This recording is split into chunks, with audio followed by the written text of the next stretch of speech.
नमस्कार, मैं पायल शुक्ला। आप सभी का स्वागत है न्यूज डंका हिंदी में। उत्तर प्रदेश में एक लोकसभा और 2 विधानसभा सीटों पर हुए उपचुनाव के नतीजे आज सामने आ चुके हैं।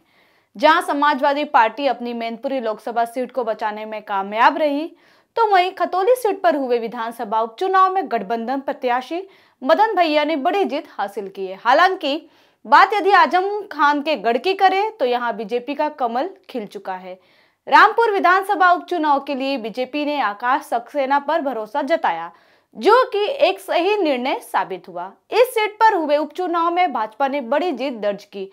बीजेपी उम्मीदवार आकाश सक्सेना ने सपा प्रत्याशी आसिम रजा के खिलाफ रिकॉर्ड तोड़ जीत दर्ज की है।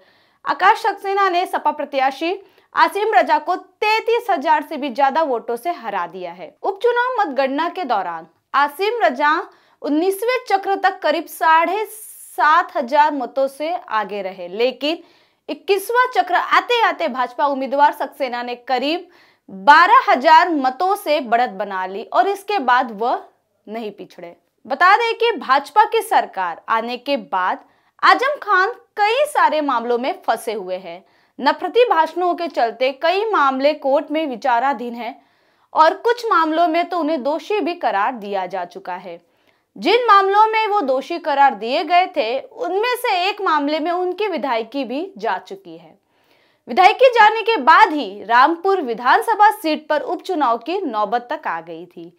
रामपुर विधानसभा सीट पर होने वाले चुनाव को लेकर भाजपा ने अपनी पूरी ताकत लगा दी थी। इस सीट के समीकरण कुछ इस तरह से है कि बिना अल्पसंख्यक मतदाताओं के समर्थन के जीत हासिल करना मुश्किल था।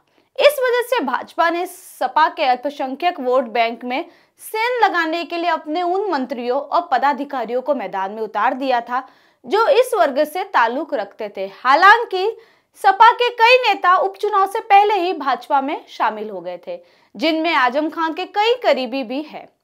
सरकार के कई मंत्रियों के साथ संगठन के पदाधिकारियों ने भी रामपुर में अपना डेरा जमाए रखा। भाजपा ने इस विधानसभा सीट को जीतने के लिए एड़ी चोटी का जोर लगा दिया था, और वो इसलिए क्योंकि दशकों से रामपुर में आजम खान का दबदबा कायम रहा। आजम खान ने जिस भी पार्टी का साथ दिया, जीत उसी की हुई, फिर चाहे चुनाव हो या उपचुनाव हो। आजम ने अपनी मजबूती कायम रखी, लेकिन इस बार आजम खान का दांव उल्टा पड़ गया। 2022 के लोकसभा उपचुनाव में भले ही भाजपा ने जीत हासिल की थी, लेकिन रामपुर विधानसभा सीट पर सपा 7,636 वोटों से बढ़त बनाने में कामयाब रही थी, जिसे तोड़ने की कोशिश में भाजपा जुटी रही। भाजपा प्रत्याशी आकाश सक्सेना ने दावा किया था कि वो 7,000 अंतर को पाट चुके हैं। उन्होंने कहा था कि बड़ी संख्या में अल्पसंख्यक मतदाता हमसे जुड़ चुके हैं और इस विधानसभा सीट पर पुराने सारे रिकॉर्ड टूट चुके हैं। बता दें कि रामपुर विधानसभा सीट पर 1980 से लेकर 2022 के बीच सिर्फ 1996 को छोड़कर आजम खान ने लगातार जीत हासिल की है। 1996 में आजम खान कांग्रेस के प्रत्याशी से चुनाव हार गए थे। बता दें कि आजम खान 10 बार इस रामपुर सीट से विधायक रहे हैं। 2019 में जब आजम खान रामपुर संसदीय सीट से सांसद निर्वाचित हुए, तो इस सीट पर हुए उपचुनाव में उनकी पत्नी तंजीम फातिमा लगभग 7,700 मतों से जीत गई थी। उस समय इस रामपुर विधानसभा सीट पर 41.56% मतदान हुआ था। इसके बाद 2022 के विधानसभा चुनाव में इस सीट से आजम खान ने चुनाव लड़ा था। इस सीट पर लगभग 56.35% मतदान हुआ और आजम खान 55,000 से ज्यादा मतों से विजयी हुए थे। विधायक बनने के बाद आजम खान ने लोकसभा की सीट छोड़ दी थी। इसके बाद इसी साल जून माह में लोकसभा का उपचुनाव हुआ, जिसमें भाजपा के प्रत्याशी घनश्याम सिंह लोधी ने जीत हासिल की थी।